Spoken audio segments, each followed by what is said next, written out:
이 시간 지난 시간에 이어서요, 하나님의 기대와 인생의 노력이란 제목으로 말씀이 선포될 때 하나님의 음성이 들리시는 귀한 은혜가 있으시기를 기도합니다. 아멘. 오늘은 무슨 주일이라고요? 네, 삼위일체 주일입니다. 오늘을 살고 있는 우리는요, 삼위일체 하나님입니다 라는 이야기를 할 때 이 표현이 어색하지 않습니다. 우리가 믿고 있는 하나님은 당연히 삼위일체 하나님이지요 라고 우리는 고백하고 있습니다. 우리에게 있어서 하나님이 삼위일체 하나님이 아니라는 것, 즉 성부 하나님, 아버지 하나님, 성자 하나님, 예수 그리스도 하나님, 성령 하나님, 이 세 분이 아닙니다. 이 하나님을 가르칠 때 우리는 삼위일체 하나님이 아니야? 저건 잘못 믿고 있네? 우리는 그것이 하나의 기준으로 삼고 있어요. 그렇죠? 삼위일체 하나님 부인하시는 분 계십니까? 다 삼위일체 하나님을 믿고 계시죠? 네. 그런데요, 이 구약 성경, 우리가 알고 있는 이 성경, 특별히 구약 성경을 믿고 있는, 경전으로 삼고 있는 종교가 세 가지 있습니다. 우리 기독교 말고 두 군데가 더 있는데 어디죠? 유대교, 이슬람교. 예, 맞아요. 기독교, 유대교, 이슬람교는요, 모두 구약 성경을요, 경전으로, 자신들의 경전으로 간주하고 있습니다. 그런데요, 유일하게 기독교만 삼위일체 하나님을 믿고 있어요. 구약을 모두 인정하면서 왜 이런 차이가 나는 것일까요? 예수님 당시에도요, 유대교가 예수님을 믿고 있는 기독교를 탄압했지요. 그들은 신명기 13장의 말씀을 근거로 해서 하나님이라고, 예수님을 하나님이라고 믿고 있는 기독교를, 그리스도인들을 우상 숭배자라고 이야기를 했습니다.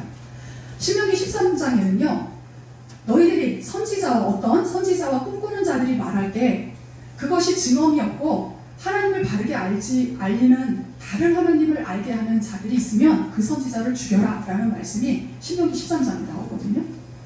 유대교는요, 이 말씀을 이용해서요, 예수님을 하나님으로 선포하는 기독교는 이단 중에 이단이다 라고 정죄했지요. 그럴만도 하잖아요. 그런데 그들은 삼위일체 하나님, 정말 하나님을 알고 싶지 않은 것보다 그들이 하나님을 바르게 알지 못한 그러한 태도를 볼 수 있어요. 구약 성경을 보면 삼위일체 하나님이 드러나지 않은 것이 아닙니다. 구약 성경에도요, 성부 하나님, 하나님을 아버지라고 계속 호칭하고 있어요. 이사야 선지자, 시편, 예레미야 선지자, 많은 분들이 하나님을 아버지로, 우리의 아버지라고 표현하고 있습니다. 뿐만 아니라 성자 하나님은 안 나타날까요? 아니요. 시편이나 또 구약 성경에 보면 그 아들, 주를 그 아들 하면서 그 아들에 대한 이야기가 계속 나오고 있습니다. 예언을 해주고 있으세요. 뿐만 아니라 우리가 다니엘서 알고 있죠? 다니엘서를 보면 인자 같은 이가 하면서 예수님이 등장합니다. 그리고 여러 학자들이 연구한 결과 아브라함이 만났던 천사들 중에 한 분이 예수님이었다라는 이렇게 이야기하는 학자들도 있고요. 하여튼 성자 하나님이 반드시 구약에도 드러나 있습니다. 성령 하나님은 어떨까요? 성령 하나님도 마찬가지지요.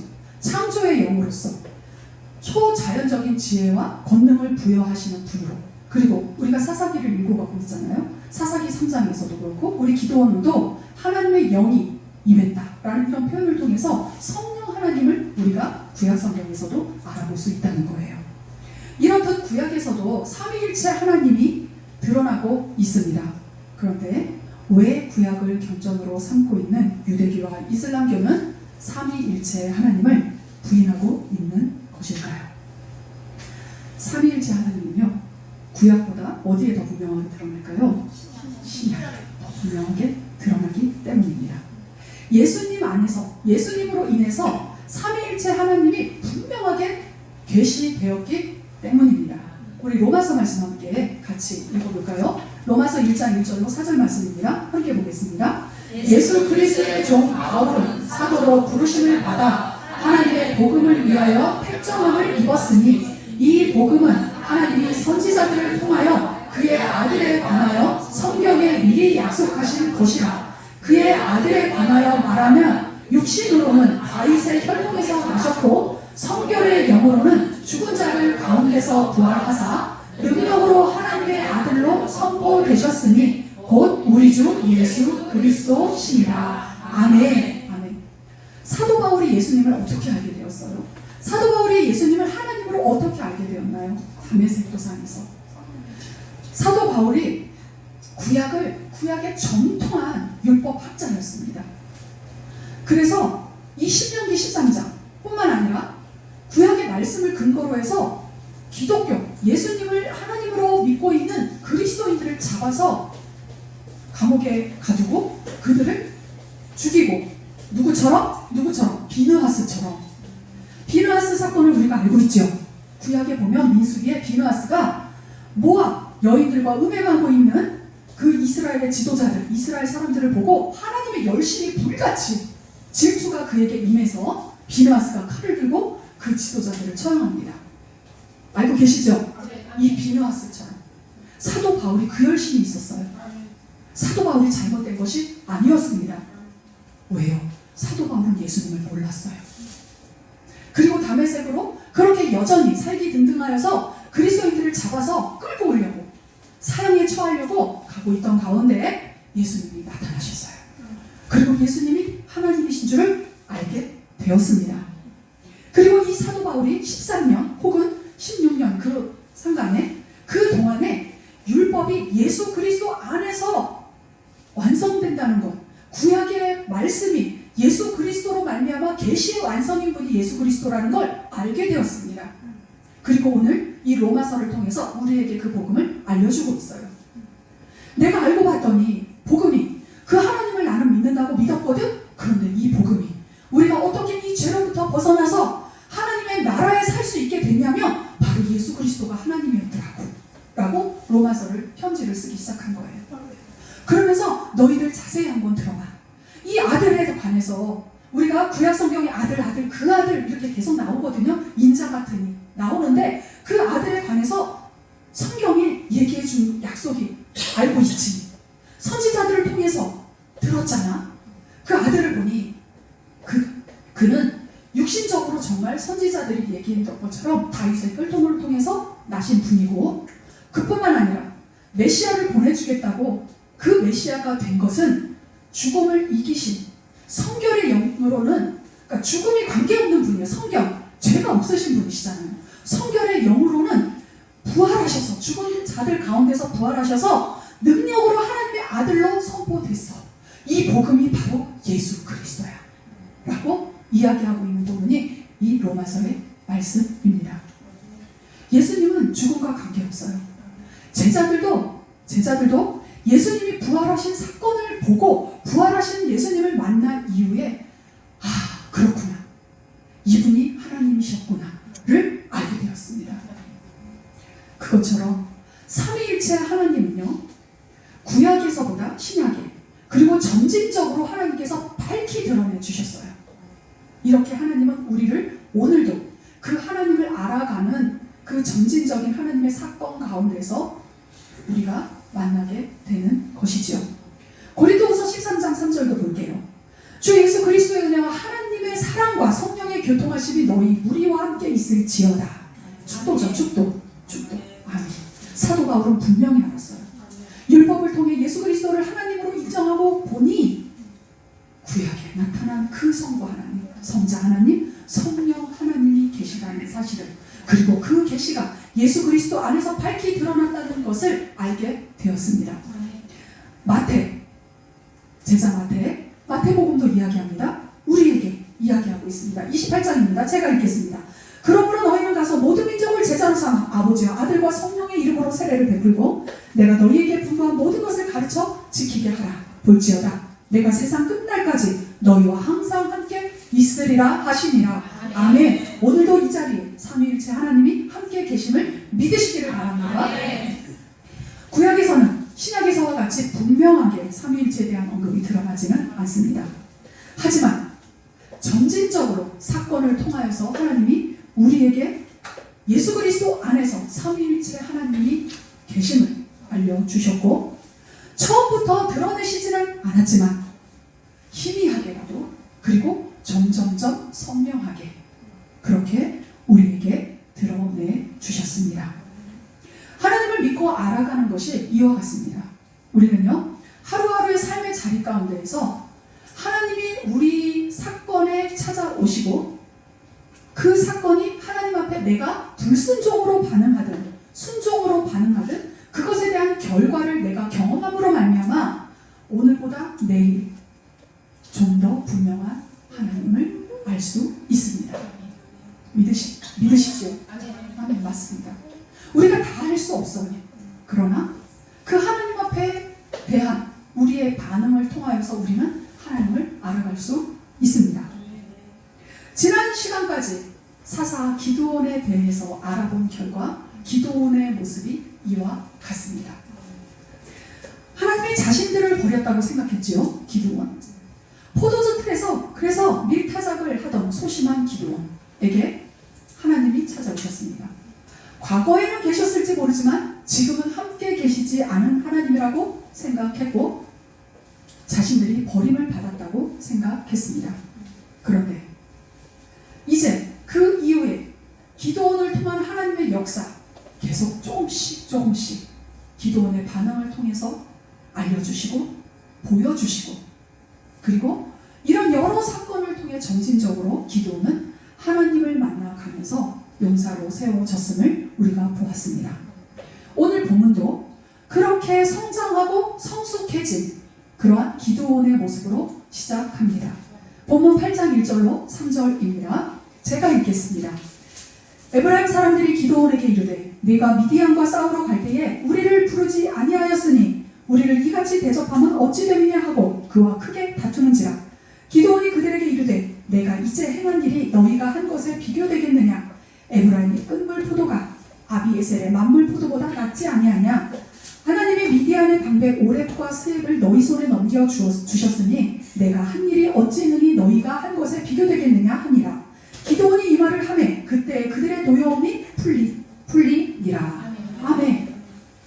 에브라임 사람들이요. 에브라임 지파가요. 굉장히 이제 나중에 남유다와 북이스라엘로 갈라졌을 때는 이 에브라임 지파가 북이스라엘을 대표합니다. 그 정도로 에브라임 지파는요 강력한 지파였어요. 에브라임 지파에서 누가 나왔죠? 지도자? 여호수아. 사사시대에 여호수아하면 쳐다도 못 봅니다. 그런 지파가 에브라임 사람들이에요. 이 에브라임 사람들이요 우리가 7장에서 봤어요. 끝에는 읽지를 않아서 우리가 확인은 안 했지만 다 읽어보셨죠? 이제 사사가 주도권을 잡았습니다. 사사 기드온과 300명이 주도권을 잡고 이제 쫓아가기 시작해요. 미디안을 방백들을 추적하기 시작합니다.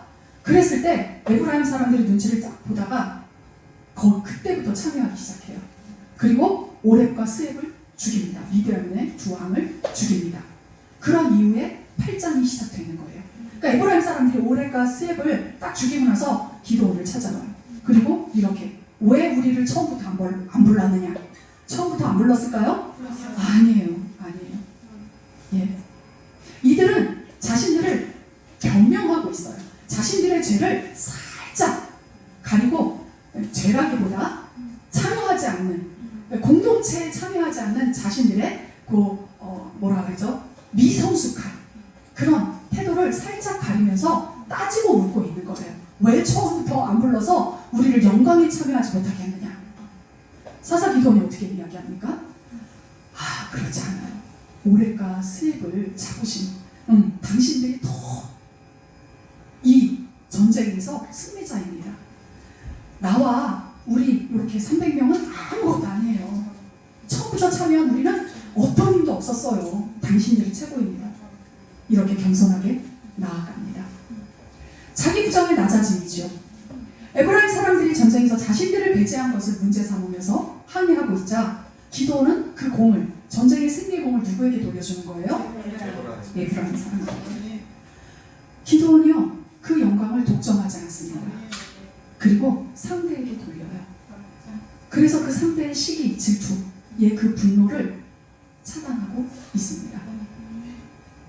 우리의 지도력도 이와 같아야 할 줄 믿습니다. 우리 각 지체들, 특별히 가정에서, 가정 지킴으로서, 부모로서, 다음 세대에게 본을 보여야 할 지도자로서 우리의 지도력은 어떠합니까? 하나님의 뜻이 나로 인하여 드러났을 때 내가 우쭐하고 있습니까? 혹은 하나님의 뜻을 거스르는 내 자녀와 내 주변의 이웃들을 보면서 어떤 태도로 나아갑니까? 분노입니까? 사랑으로 나아갑니까? 겸손으로 나아갑니까? 우리의 과거의 모습을 잊으시면 안 됩니다. 우리도 주님을 거역하고 반역했던 때가 있었고 지금도 순간순간 내가 이해되지 않을 때 나의 유익과 상반된 어떠한 사건들을 만날 때 우리는 때때로 하나님을 거역하고 있습니다.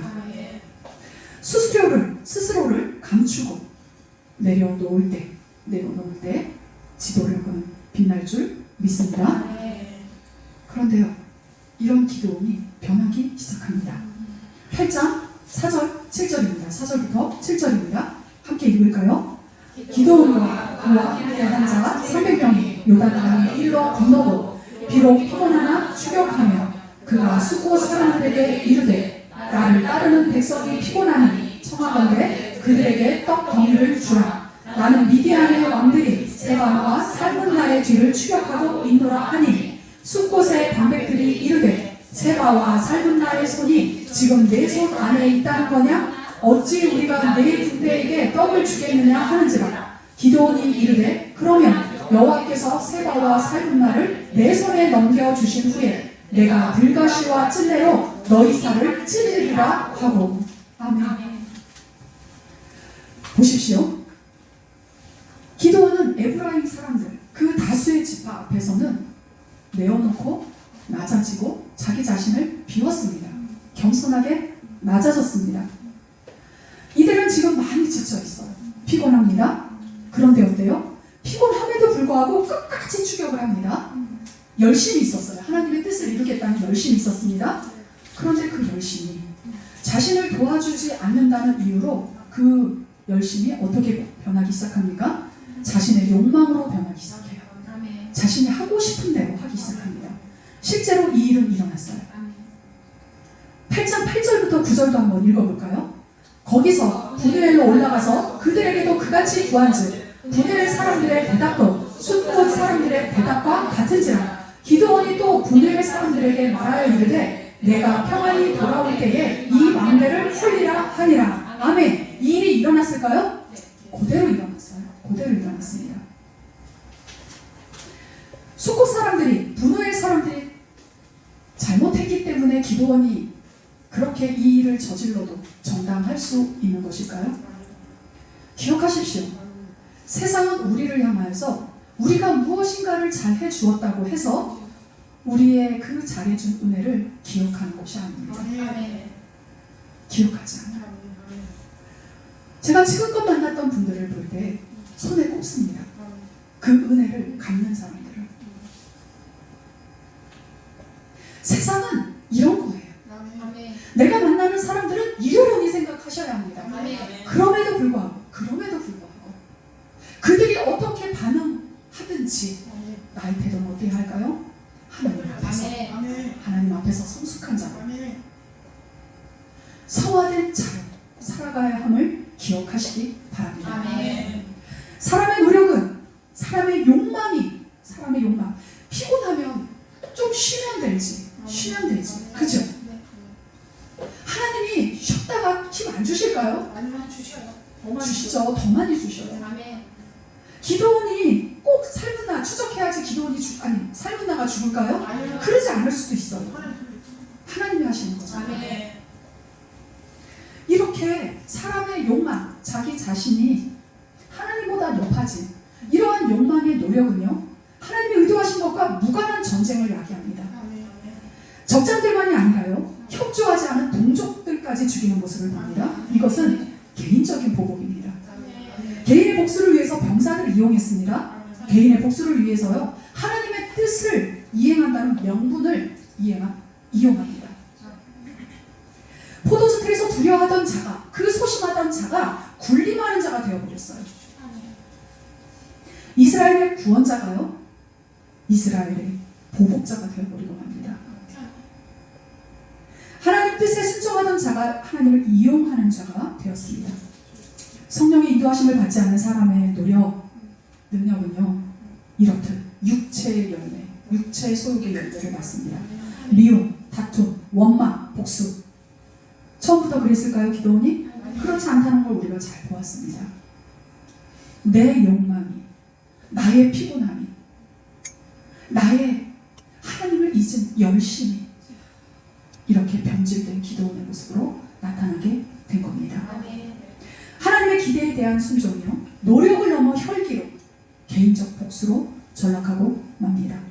그의 노력은 혈기를 낳았고요, 그의 혈기는 적장을 죽이는 영예를 주어 아들의 용맹성과 자기의 버금가는 아들, 그 아들에게 자기에게 버금되는 그 영예를, 자격을 부어주려고 그것을 향하고 있습니다. 8장 20절 함께 읽을게요. 8장 20절입니다. 그의 맏아들 여델에게 이르되 일어나 그들을 죽이라 하였으나 그 소년이 그의 칼을 빼지 못하였으니 이는 아직 어려서 두려워함이었더라. 아멘. 하나님의 기대에 대한 기도원의 순종 온데간데 없습니다. 오직 자신의 생각이 기준이 되어버렸습니다. 하나님에 대한 이해함으로 그 자식에 대한 배려도 자기 자신이, 기도원이 이 하나님을 잘못 이해하고 하기 시작했어요. 그러니 그 이해함, 잘못된 그 이해함으로 인하여서 자식에 대한 배려도, 자식의 상태에 대한 이해함도 없는 상태의 모습을 보이게 됩니다. 나는 어떠합니까? 하나님의 뜻을 분명히 알고 있다는 그 명분 아래, 하나님을 안다는 그 명분 아래 나의 가족과 이웃 어렵게 하고 있지는 않습니까? 나의 자녀, 부모, 가족, 우리의 지체를 그 충분한 시간과 하나님을 알아가는 과정에 기다리며 참고 인내하기보다 왜 이것밖에 못하냐고 다구치지는 않습니까? 하나님은 단 한 번에 알 수 있는 분이 아닙니다.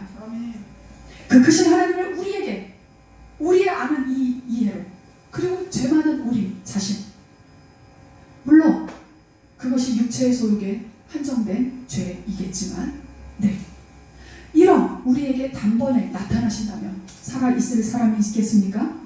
감당이나 하겠습니까? 혼란만 가중될 뿐입니다. 오히려 그동안 만났던 하나님이 온데간데 없고 내가 지금까지 만난 하나님은 무엇이며, 지금 이분이 내 어머니와 아버지가 알려준 하나님은 어떤 분이지? 하고 혼란스러울 뿐일 것입니다. 기도원의 노력이 여기에서 멈추었다면 얼마나 좋을까요? 본문 8장 27절입니다. 함께 읽겠습니다. 기도원이 그 금으로 에봇 하나를 만들어 자기의 성읍 오브라에 두었더니 온 이스라엘이 그것을 음란하게 위함으로 그것이 기도원과 그의 집에 올무가 되라. 아멘. 오늘 본문 8장 22절 그 이하를 보면요, 기도원이 아주 멋진 말을 합니다. 아주 신학에서 정답을 이야기합니다. 기도원은요, 자신을 왕으로 추대하려고 하자 거절합니다. 그리고 자기 자식도 하지 않겠다고 이야기합니다. 그러면서 그들에게 무엇을 요청하고 있죠? 그들에게 갖고 있는 금을 요청하고 있어요. 하지만요, 이 금을 요청하면서 이 기도원은요, 왕이 아니면 누릴 수 없는 호화로운 삶에 빠져서 자신의 욕망을 드러내고 있습니다.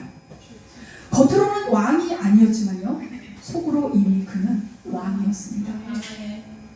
입술로는 하나님의 다스림을 말하지만요, 삶으로는 부정하고 있습니다. 기도원은 제사장만이 착용하는 에봇을요, 금으로 만들어서 전시합니다. 그리고요, 그 전쟁에서 승리한 전리품으로 이 에봇을 만들므로 말미암아 자기의 기념비를 만든 거예요. 우리가 십자가를 바라볼 때도 이와 같을 수 있습니다. 십자가를 걸어놓으면 그것이 그냥 자연스럽게 교회가 되는 것입니까? 삶이 없는데, 나의 욕망을 드러내는데 우리가 십자가를 바라본들 그것이 하나님이 알려주는 십자가이겠습니까?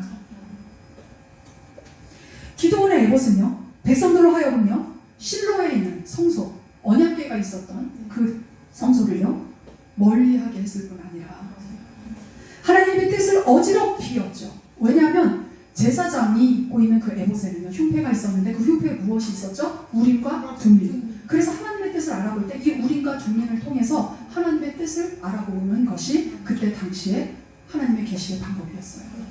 그런데 지금 하나님의 뜻이 누구라는 거예요? 기드온이라는 거예요. 기드온. 하나님의 뜻을 이렇게 어지럽히고 있는 기드온을 발견할 수 있습니다. 그리고요 그 태도는요 바알과 아세라 종교로 대표되는 우상 숭배를 낳게 됩니다. 하나님의 거룩함과 하나님의 뜻을 드러내야 할 에봇으로요. 사실 이게 하나님이 주신 에봇이 아니었죠. 자신이 만든 에봇이에요. 자신이 만든 에봇.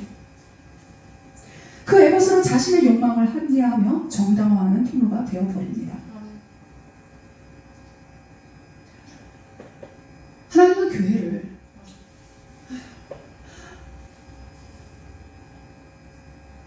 자신의 뜻이 드러나지 않는 곳을 교회라고 말씀한 적이 없습니다. 하나님은 어떤 특정한 장소와 특정한 시간을 예배라고 말씀하지 않으셨어요. 그런데 그것을 명분 삼아 유대교처럼 신명기 말씀을 명분 삼아 그렇게 예수님을 거절한 것처럼 지금도 우리는 에봇, 나의 에봇을 만들고 있지는 않은지 돌아보셔야 할 것입니다. 이 모습은요 그의 아들 아비멜렉에게서도 또렷하게 여실히 볼 수 있습니다. 본문 9장 1절에서 5절입니다. 좀 깁니다. 제가 읽겠습니다. 잘 한번 눈으로 따라서 보십시오. 여룹바알의 아들 아비멜렉이, 여룹바알은 기드온입니다. 아비멜렉이 세겜에 가서 그의 어머니의 형제에게 이르러, 아비멜렉의 어머니는 세겜 출신이었습니다. 그의 형제에게 이르러서 그들과 그의 외조부의 집에 온 가족에게 말하여 이르되 청하노니 너희는 세겜의 모든 사람들의 귀에 말하라. 여룹바알의 아들 70명이 다 너희를 다스림과 한 사람이 너희를 다스림이 어느 것이 너희에게 나오냐 또 나는 너희와 고륙임을 기억하라 하니 여룹바알 기드온의 아들들이 70명이었어요. 척까지 다 두었잖아요. 여러 척을 두고 그의 어머니의 형제들이 그를 위하여 이 모든 말을 세겜의 모든 사람들의 귀에 말하매 그들의 마음이 아비멜렉에게로 기울어서 이르기를 그는 우리 형제라 하고 바알불이 신전에서 은 70개를 내어 그에게 주매 아비멜렉이 그것으로 방탕하고 경박한 사람들을 사서 자기를 따르게 하고 오브라에 있는 그의 아버지의 집으로 가서 여룹바알의 아들 곧 자기 형제 70명을 한 바위 위에서 죽였으되 다만 여룹바알의 막내 아들 요담은 스스로 숨었으므로 남으니라. 세겜의 모든 사람과 밀로 모든 족속이 모여서 세겜에 있는 상수리 나무 기둥 곁에서 아비멜렉을 왕으로 삼으니라. 아멘. 기드온의 그 에봇이 낳은 결과예요. 기드온의 그 변질된 태도가 낳은 결과입니다. 하나님이 왕으로 기름 부은 것이 아니라 스스로 왕이 되었습니다. 사람들의 그 지지와 사람들의 당합으로 인하여서 왕이 되었습니다. 그리고 자신의 혈육, 형제 70명을 죽입니다. 이렇게 잔인할 수가. 우리가 그렇게 이야기하죠. 내 모습입니다. 내 모습. 내 모습이에요. 고의적 살인, 우발적 살인. 나 또한 우발적 살인자였습니다. 알면서도 내 힘으로 할 수 없는 것이 우리의 모습입니다. 나의 모습입니다. 아비멜렉은요 권력욕에 취했고요. 권력욕에 이 아비멜렉이 속한 이 세겜 사람들은요 권력욕에 동조합니다. 그리고 권력을 드디어 차지합니다. 요담의 말을 한번 들어볼까요? 요담의 말을 한번 들어보겠습니다. 요담이 이렇게 이야기합니다. 10장입니다. 10장 19절입니다. 19절입니다. 제가 읽겠습니다. 19절 이하를 읽겠습니다. 만일 너희가 오늘 여룹바알과 그의 집을 대접한 것이 진실하고 의로운 일이면 10장 죄송합니다. 네, 9장입니다. 9장 19절입니다. 너희가 오늘 여룹바알과 그의 집을 대접한 것이 진실하고 의로운 일이면 너희가 아비멜렉으로 말미암아 기뻐할 것이요 아비멜렉도 너희로 말미암아 기뻐하려니와 그렇지 아니하면 아비멜렉에서 불이 나와서 세겜 사람들과 밀로의 집을 살을 것이요 세겜 사람들과 밀로의 집에서도 불이 나와 아비멜렉을 살을 것이니라 하고. 아멘. 아멘. 요담이 계속하여 이야기합니다. 그 전에 계속해서 이야기했습니다. 무엇이라고 이야기했을까요? 너희들이 우리 집을 선대함이 이와 같으냐, 이렇게 이야기합니다. 세상은 어떻다고요? 은혜를 입는 곳이 세상이라고요. 이들은 기드온이 자신들에게 어떻게 미디안의 손에서 구원했는지를 정말 짧지 않은 시간에 잊어버리고 맙니다. 여기 우리 교회 조출입문 조기를 나게하자마자 잊어버리는 것이 우리 아닙니까? 그렇죠? 하나님의 말씀을 들을 때는 그렇습니다. 조문을 나서자마자 그 말씀이 어디론가 사라져버려요. 그리고 내 삶은 내 뜻대로 이렇게 살아가는 것이 우리의 모습입니다. 요담이 이야기합니다. 감람나무, 무화과나무, 포도나무, 가시나무의 비유를 들어서 이 아비멜렉이 어떠한 자임을 드러냅니다. 정말 나의 나됨을 안다면 하나님의 뜻보다 앞서가지 않습니다. 감람나무가 이야기합니다. 나의 이 기름으로 하나님을 영화롭게 하고 사람들을 영화롭게 하는데 내가 어찌 왕이 되리요. 무화과나무 이야기합니다. 나의 이 열매로, 이 단것으로 하나님을 기쁘게 하는데 내가 어찌 나무들 위해서 우쭐대리요. 포도나무가 이야기합니다. 나의 열매로 동일한 대답을 합니다. 하나님과 사람들을 기쁘게 하는데 내가 어떻게 나무들 위해서 우쭐대리요. 가시나무는 안 그렇습니다. 가시나무는 이야기합니다. 너희들이 나를 왕으로 삼고자 하느냐? 좋다. 대신 너희들이 내 그늘에 피해야 해. 내 그늘 밖을 벗어나면 안 돼. 만약에 내 밖을 벗어나면 나에게서 불이 나와서 너희들 다 태워버릴 거야. 그 비유를 들어서 이 아비멜렉의 정체가 어떠한지를 드러내줍니다. 그리고 이 일은 요담이 얘기한 조금 전에 읽었던 이 일은 그대로 그들에게서 일어나요. 서로 싸우고요. 서로 불이 나와서 서로를 죽이는 사건으로 변질됩니다. 이런 삶을 누가 하나님의 백성의 삶이라고 말할 수 있겠습니까? 입술로는 그리스도인이라 말하면서 삶에서 성령의 열매가 없는, 성령의 열매를 향한 성숙함이 없다면 하나님 안에서 살아가는 시간이 흘러가도 여전히 성장하는 변화가 없다면 그것이 그리스도인의 삶이라 말할 수 있겠습니까? 에베소서 5장 15절로 18절입니다. 함께 읽겠습니다.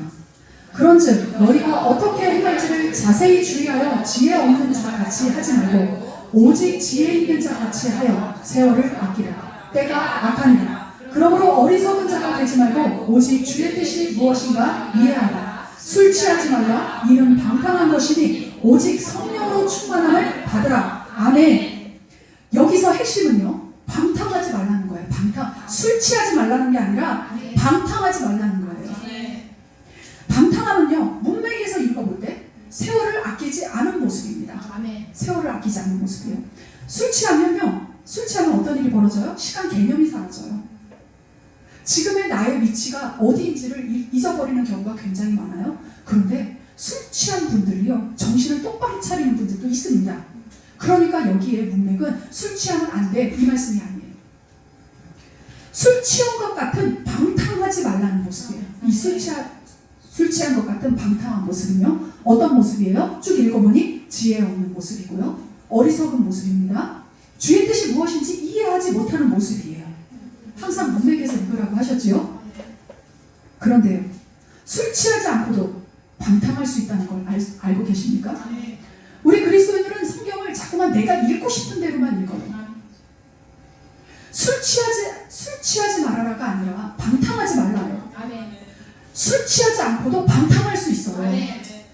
지혜롭지 않을 수 있고요, 어리석을 수 있습니다. 시간을 아끼지 않아요. 세월을 그냥 보냅니다. 하나님은요, 점진적으로 그 시간 속에서 우리를 서서히 성숙해가는 방향으로 끌고 가신다고 말씀드렸지요. 우리는 지금 당장 끝장내기를 바래요. 지금 당장 천국 가기를 바랍니다. 그래서 지금 당장 믿어야 돼요. 지금 당장 저 사람이 안 믿으면 천국 못 가고 죽을 것 같아.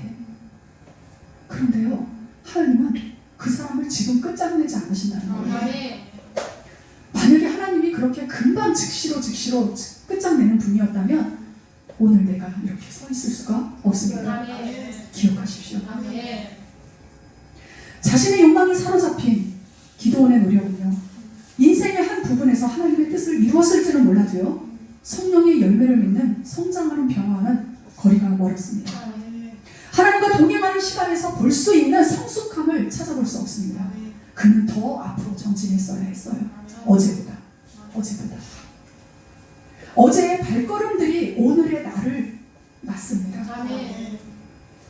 그가 만난 하나님은 과거에 만났던 하나님이 되어버렸어요. 그의 처음의 날을 기억하십니까?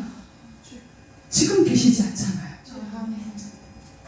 내 조상들과는 함께 했을지 모르지만 지금은 함께 계시지 않잖아요.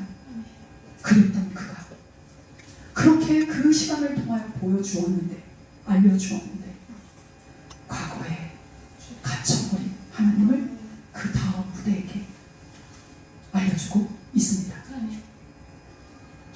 기드온 이후에 일어난 사사들은요, 기드온뿐만 아니라 기드온이 왜 변곡점이 되는 사사라고 했지요.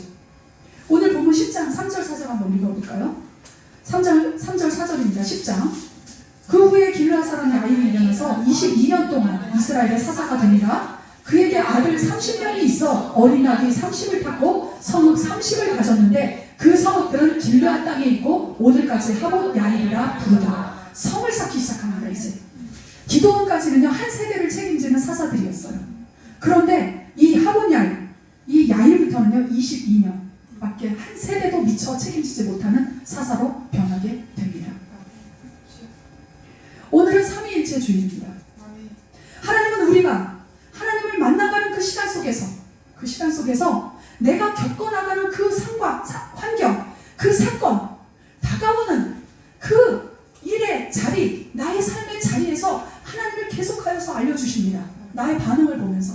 그리고 나는 그 시간과 함께 불순종했더니 이런 일이 벌어지는구나. 하나님은 사람이시구나.